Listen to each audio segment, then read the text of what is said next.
Hello વિદ્યાર્થી મિત્રો, ચલો તો આજે આપણે ધોરણ 4માં લેસન નંબર 2 ટોપીની ભેટ ભણવાના છે. અહીં આપણને બે પાત્ર દેખાય છે, એક તો અક્ષી અને લાલુ. અક્ષી જે છે એ લાલુને કહે છે, લાલુ ચાલ આજે આપણે પુસ્તકાલયમાં જઈને વાર્તાઓ વાંચીએ. ત્યારે લાલુ કહે, કઈ વાર્તાઓ વાંચીએ?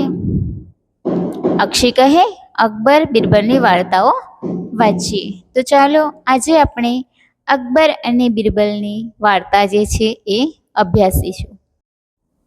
એકવાર દિલ્હી શહેરમાં એક બહુરૂપી આવ્યો હતો અને એ બહુરૂપી જે છે એ જુદા જુદા પ્રાણીઓના વેશ ધારણ કરતો હતો અને એ અનેક પ્રાણીઓના વેશ ધારણ કરીને આબેહૂબ રૂપ પ્રદર્શન કરતો હતો.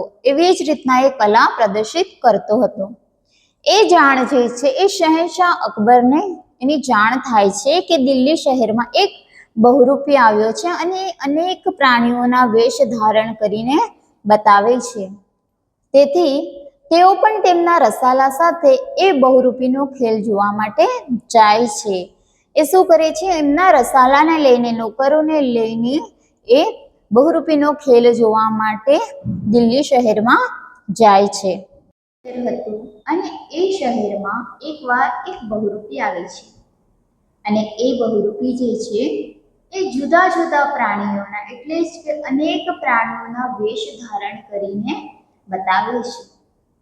એ ખેલ જોવા માટે શહેનશાહ અકબર જે છે એને ખબર પડે છે કે દિલ્હી શહેરમાં એક બહુરૂપી આવ્યો છે. તેથી તેઓ પણ તેમના રસાલાને લઈને જાય છે.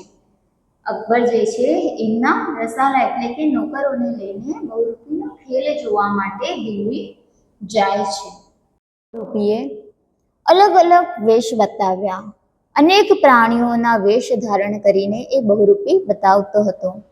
છેલ્લે એ બહુરૂપીએ બળદનું રૂપ ધારણ કર્યું અને બળદનું રૂપ જે છે આબેહૂબ જેવી રીતના બળદ કરે એવી જ રીતના એને બળદનું આબેહૂબ રૂપ લઈને પ્રદર્શન કર્યું.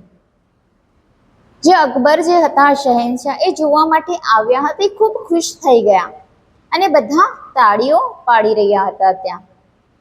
ત્યાં જ શહેનશાહની નજર જે છે એક છોકરા ઉપર પડે છે. એ છોકરો જે છે ઊભો રહીને ખેલ જોઈ રહ્યો હતો અને ખેલ જોઈને એટલો ખુશ થઈ રહ્યો હતો અને આનંદ માણી રહ્યો હતો. ખૂબ જ ધ્યાનપૂર્વક એ ખેલ જોઈ રહ્યો હતો.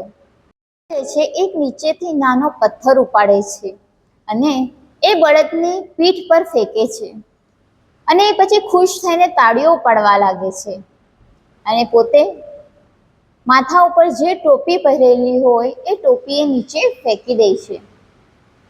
આ દ્રશ્ય જે છે એ શહેનશાહ જોઈ રહ્યા હતા, અકબર જે છે એ, અને છોકરાને પોતાની પાસે બોલાવે છે અને પૂછે છે, તે આવું કેમ કર્યું? શાના માટે આવું કર્યું? ત્યારે એ છોકરો નમ્રતાથી કહે છે, જહાંપના, મેં પરીક્ષા કરવા માટે એને પથ્થર માર્યો અને ટોપી ઇનામ તરીકે ફેંકી છે. કહે છે કે એ બહુરૂપીની મેં પરીક્ષા કરવા માટે એના ઉપર મેં પથ્થર માર્યો છે અને ઇનામમાં એને મેં ટોપી આપી છે. હવે બાદશાહે છોકરાને પૂછે છે કે પરીક્ષા, ઇનામ આ શું છે? ત્યારે છોકરો એને જવાબ આપે છે જહાંપનાને કે બહુરૂપી બળદના વેશમાં હતો અને મેં તેની પથ્થર નાખીને પરીક્ષા કરી. ત્યારે એ બળદનું રૂપ એણે ધારણ કર્યું હતું. તો કોઈ ઢોરને પથ્થર વાગતાની સાથે જ એ શું કરે છે? તો એની ચામડી થરકાવે છે. એવું જ સેમ વર્તન જે છે એ બહુરૂપીએ કર્યું. મેં એને પથ્થર માર્યો અને પથ્થર વાગતાની સાથે જ એની ચામડી જે છે એ થરકાવી. એ સાચો કલાકાર છે, તેથી તેને મેં ટોપી જે છે ઇનામમાં આપી છે. એ સેમ ટુ સેમ એટલે જ કે આબેહૂબ પ્રદર્શન કર્યું છે. એની જે પાત્રની કલા જે છે ટેવ મુજબ એને પ્રદર્શન કર્યું છે. બળદનું રૂપ ધારણ કર્યું હતું તો એને બળદ પ્રમાણે જ વર્તન કર્યું છે, એટલા માટે મેં એને ઇનામમાં ટોપી આપી છે. એવું એ છોકરો બાદશાહને જવાબ આપે છે.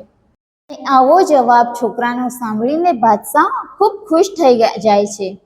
તેઓ છોકરાને પોતાના દરબારમાં નોકરી આપે છે અને આ જે છોકરો છે એ હોશિયાર છોકરો બિરબલના નામે પ્રસિદ્ધ થાય છે અને અકબરના દરબારમાં એને બિરબલ તરીકે એ પ્રસિદ્ધ થાય છે. એવી જ રીતના આ પાઠ જે છે ટોપીની ભેટ, ટોપી જે છે એ ભેટમાં એ છોકરો આપી દે છે. કોને?